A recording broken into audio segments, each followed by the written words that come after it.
former U.S. Senator Jim Inhofe is with us this morning. We appreciate your time, and always good to talk to you again. Well, good to talk to you. Our last time was January 16th, and a lot of good things have happened since that time, Bill. No doubt about it, and we want to touch on some of those here in just a few moments. But we had an icon pass this past week, and that was the Reverend Billy Graham. And I know that you and a lot of other people knew him and knew about him and his work, and obviously about his activities here in the United States and around the world. And you had some words about that. You know, I did know him, and have for a long period of time. In fact, my wife jokes around about it because every time I can find one of his old shows on TV, I watch it in its entirety. And he was just such a great guy. His son Franklin Graham is also, I think, a star, and because of the fact that he was Billy's son, he never did rise like he normally would have.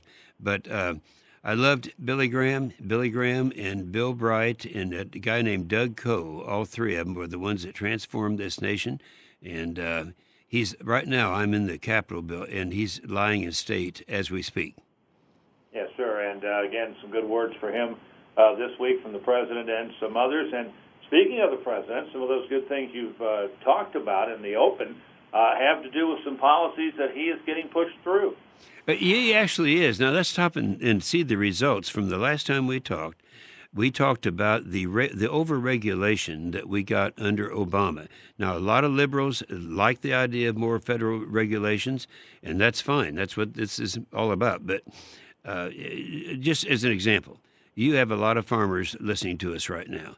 Their number one concern in terms of all of the regulations that were passed by Barack Obama during his administration was the regulation that he had in there that would take the jurisdiction of controlling our water away from the states and give it to the federal government.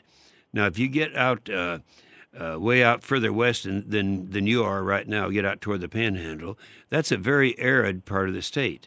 And yet their feeling was, and this is the farmers, the Farm Bureau and the farm organizations, that if the federal government gets in there, that would become a wetland. And it'd be just more jurisdiction by more bureaucrats crawling all over their land. Now, that's just one regulation. We have a list of 71 that he has gotten into. I'm talking about the president in conjunction with the House and the Senate. And if they want to go to my website, Bill, it's inhofe.senate.gov. You might remind them of that later on because there are several things that we'll talk about that you can get into a lot more depth. But that's one. We have a list of all 71 of the regulations that we're working on getting rid of right now, and a lot of them will really surprise you.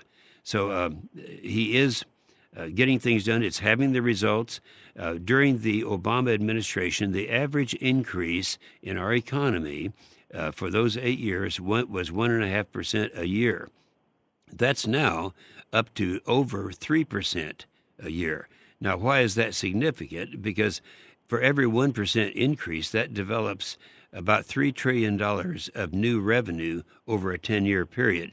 And that's the reason that a lot of people don't understand. But with all of these massive tax reductions that came with the tax reform, where almost everyone listening to us right now got a reduction in their taxes, that people are saying, well, that's going to increase the debt. Well, it doesn't. That actually has the result of reducing the debt.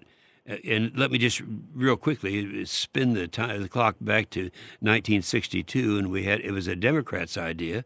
That was John Kennedy.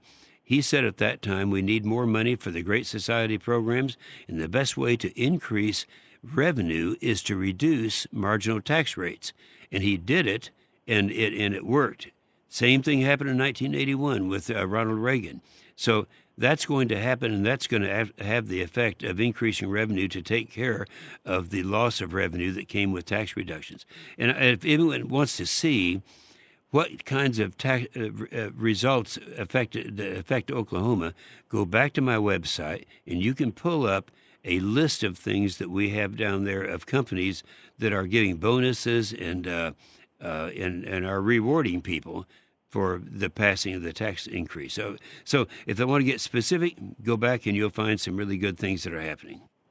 And one of those that also impacts us here at home is that bipartisan budget agreement that's been looked at and has been something of a lot of talk, something that looks like it's going to happen and will get signed, and everything with that goes with that is pretty deep as far as our economy and other items are concerned. It is, Bill, and the main thing on that is, I think I told you I just got back from the South China area, and just looking at what is happening to our military, we're going to start rebuilding what was torn down during the Obama years, and the military is just rejoicing right now. Now that they've already are feeling the effect. The Obama had a policy that you can't put any more money in the military unless you put an equal amount of money in social programs. And that's not the way that, there's an old document nobody reads anymore called a Constitution. And if you read that, it says we should have two priorities. Number one, defend America. And number two, infrastructure. They called them post roads back then. Those are the two things, the major things that we should be doing up here in Washington. And we are right now. So we're rebuilding the military so that we are now going to find ourselves in a position where we can start repairing our equipment that went beyond repair during the 8 years of the Obama presidency. And so the military is now rejoicing. The other big thing is, and by the way, if you want to go back to, I hate to keep talking about my website, but you can get into these things. I did an op-ed piece in the Wall Street Journal a week ago, and it's posted on my website, having to do with the roads and highways and infrastructure that the president wants to do, and we're going to be doing in conjunction with the House and the Senate. So I think those are three great things that you can kind of pull up and study, and you'll agree that good things are happening. I know you went to Taiwan and South Korea and Japan recently, as you said a moment ago. You're getting some feedback on that, and how was that visit? And the group that you took over there was a House and Senate coalition. Yeah, what I try to do, because I've been a kind of a ranking member on the Senate Armed Services Committee, is take members, take members of the Senate Armed Services Committee, but always take at least one member of the House Armed Services Committee, because it has a much more profound effect to have a voice in the House that is reflecting our discovery. And what was our discovery? When we went through all those countries, now we're talking about, Taiwan, the Philippines, Seoul, South Korea, Alaska, in that part of the world, what we discovered was what China is doing.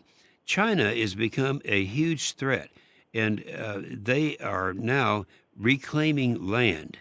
And people are not really aware of this, but we have photographs and everything from this trip we took last week. They are up to 3,200 acres that they have reclaimed by going into the ocean, taking land that doesn't belong to them, that would obstruct our seaways that we use, and building those into islands.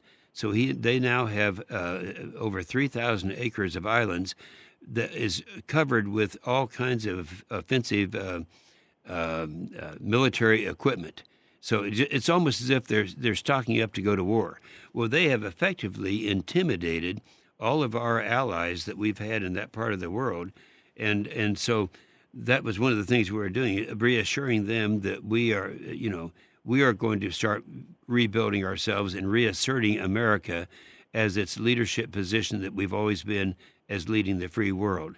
That's something that we lost during the Obama years, and we're regaining. So hopefully we'll be able to offset some of the increased threat that's out there.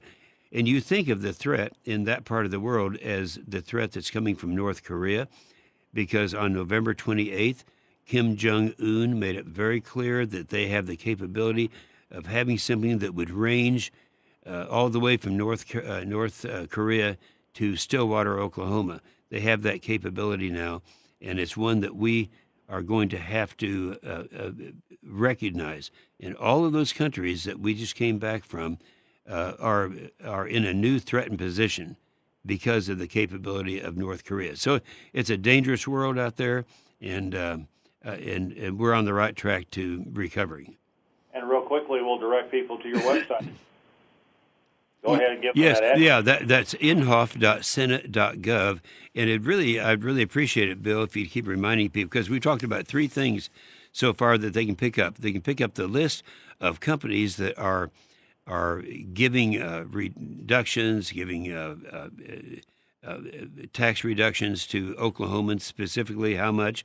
American Airlines, for example, I was riding American Airlines back. The flight attendant didn't know who I was, and yet she was talking about and showed me a check, $1,000 check. And she said that everyone in American Airlines who's not an officer is getting the same thing. And that's because of the wealth that comes with tax reductions. Well, that is on my website. They can pick that up, as well as the regulations that we've been bringing down to increase the economic activity. And so, as I say, good things are happening now, and it's I just kind of want everyone to get in a position where they're fully aware of some of the good things, because, you know, a lot of people don't like Trump, and yeah, he is abrasive. I understand that, and I wish that he'd monitor things a little closer that come out in his tweets. But in reality, that's him, and the results are there, and he's turning into a great president, in my narrow view. And I can see people cringing out there in Stillwater, Oklahoma right now, saying that they don't agree with that. Well, Senator, we always appreciate your opinion and your time, and have a great rest of your week. We will do that, and thanks so much. Appreciate you, Bill. Thank you, sir.